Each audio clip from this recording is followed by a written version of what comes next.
곰돌이 푸 다시 만나서 반가워.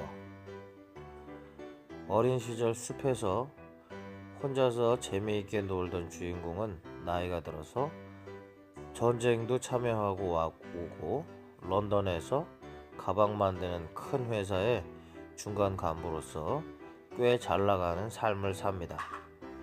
청년 시절 와이프도 만나고 딸내미를 하나 놓고서 나름대로 꽤 성공한 잘 나가는 삶을 삽니다. 그렇지만 지금 우리나라 도시 서울의 일상생활처럼 하루하루는 전쟁터입니다. 살아남기 위한 경쟁, 성과를 위한 경쟁, 매일매일이 어린 시절에 비하면 정반대입니다. 당연히 그렇다고 생각들을 하게 되죠. 어린 시절은 재미있는 날들이고 나이가 들으면 재미없는 날들이니까. 생존을 위한 경쟁이라고 하지만 가만히 살펴보면 생존을 위한 것도 아니라 그저 하루하루가 그렇게 사는 루틴이 돼버린 것 뿐입니다. 여기서 또 가만히 보게 되면 이 주인공이 하루하루 저렇게 돼버린 일상생활을 통해서 건지는 건 아무것도 없다는 겁니다. 변하는 건 오로지 단 하나. 그 회사의 사장만 계속해서 부자가 된다는 것입니다. 그러면 그 밑에 직원은 무엇이냐? 사장이 부자 되고 남는 돈을 조금씩만 나눠 받아서 겨우겨우 일상생활만 유지해 갈 뿐, 그대로 늙어만 갈 뿐이라는 겁니다. 언젠가 다른 책에서 그런 얘기를 봤습니다. 사장이 직원에게 봉급을 주는 데에는 정해진 선이 있다. 그 선은 무엇이냐 하면 바로 직원이 그만두지 않을 만큼의 최소한의 선이다 라는 얘기입니다. 즉 직원이 120만 원만 줘도 그만두지 않을 것 같으면 사장은 500만 원을 줘야 함에도 불구하고 절대로 500만 원을 주지 않는다는 겁니다. 과거에 그런 책을 처음 읽었을 때 정말로 충격이었습니다. 그러나 그 후 사회를 잘 보니까 사회는 역시 똑같이 그렇게 돌아갔고 이 영화에서도 마찬가지입니다. 주인공 아래에 직책이 더 낮은 많은 다른 사람들도 있었는데 그 사람들은 최소한의 봉급이나 봉급 인상은 고사하고 잘릴까봐 하루하루 걱정하면서 회사를 다니는 사람들이었습니다. 이게 과연 무언가? 밀가루와 옷을 살 돈에 인생 전체를 담보 잡혀서 사장만 계속 부자를 만들어주고 자기들은 노예와 같은 생활을 하면서 그것이 샐러리맨의 생활이다. 그것이 도시에서의 생활이다. 이것이 어른들의 생활이다. 라고 생각하면서 매일매일 살아가는 삶. 그러다가 어느새 자기도 모르는 새 늙어있는 삶.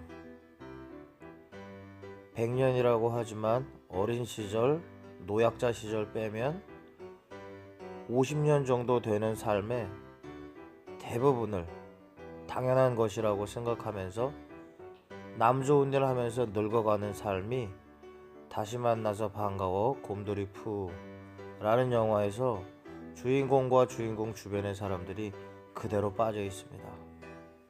그럼 여기서 갈등하게 됩니다. 그러면 어떻게 살으라는 거냐? 동심처럼만 살다간 굶어 죽지 않냐?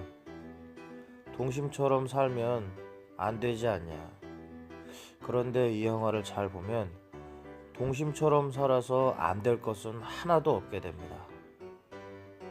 그러면 두 번째, 동심처럼 살다가 굶어 죽지 않느냐 하는 문제가 생깁니다. 일은 하되 동심을 갖고 자기가 원래 원하던 대로 자기가 하고 싶었던 대로 생활을 하면 될 것 같습니다. 이걸 어려운 말로 하면 균형과 여유 같은데 똑같은 일을 하되 자기가 하고 싶은 대로 하고 싶은 만큼 하는 겁니다. 그리고 거기에 대한 대가를 받아들이면 됩니다. 매일 험상궂은 얼굴을 하고 매일 한두 시간 더 늦게 퇴근하고 자기를 바라보고 있는 와이프나 딸내미를 외면하고 엄격한 생활을 해가지고서 자기가 진급을 하고 그것이 좋다면 그 생활을 선택하는 거고, 즐거운 마음으로 하고 일을 조금 더 할 수도 있지만 조금 그만하고 딸내미나 와이프를 바라보고 험상궂은 얼굴을 할 수도 있지만 웃고 다니고, 그렇게 해서 진급이 안 된다면 진급이 안 되는 그 현실을 받아들이는 겁니다. 그래서 높은 진급을 원하는데 지금은 싫다면 다시 험상궂은 얼굴을 하고 다니는 겁니다. 어차피 선택과 선택에 대한 대가를 받아들이기 나름 같습니다. 우리가 괴로워하는 것은 늘 좋은 대로 선택은 하는데 선택에 대한 대가는 받아들이기 싫어하기 때문인 것 같습니다.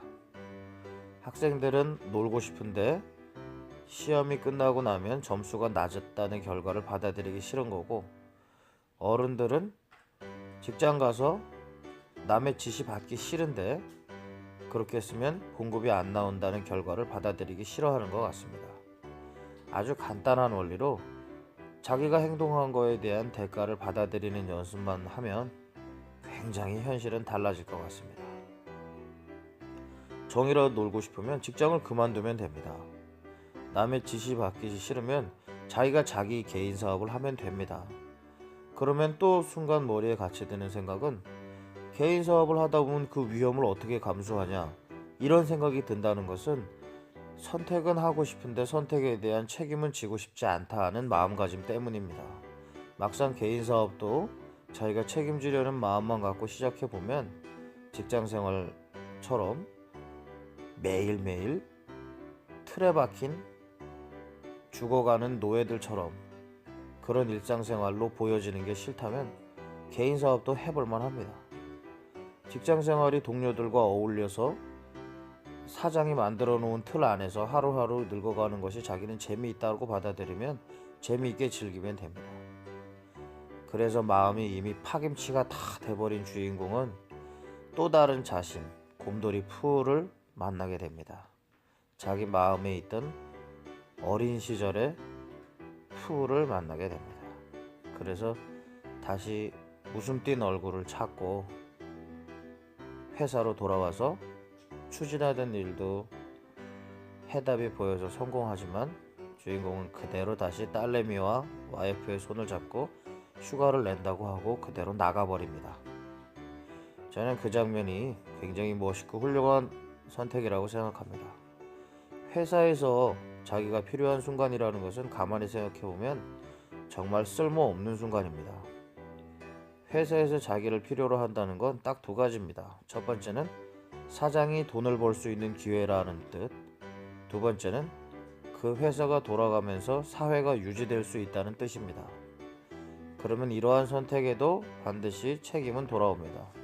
자기 자신과 자기의 가족은 아무 의미 없이 그냥 회사에 희생당한다는 뜻입니다. 어차피 선택입니다.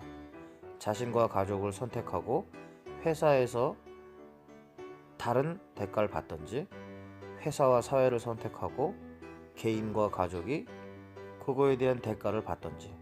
과거의 우리나라는 성장하기 위해서 개인이 무조건 희생하고 나라를 발전시키는 행동을 했습니다. 그래서 지금의 많은 대기업 재벌들이 탄생을 한 겁니다. 그러나 지금의 사회는 누군가 재벌과 사회를 위해서 개인이 희생당하는 시절은 아닌 것 같습니다. 선택은 개개인의 몫인데 곰돌이 푸라는 영화에서는 주인공은 그렇게 선택합니다. 오래간만에 동심으로 돌아가는 자신을 찾는 영화 곰돌이 푸,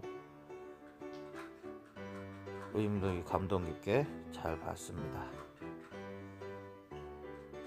어른이 돼서도 동심을 갖지 않고 살아갈 필요는 없는 것 같습니다. 동심을 갖고 즐거운 생활을 늙어 죽을 때까지 하시기 바랍니다.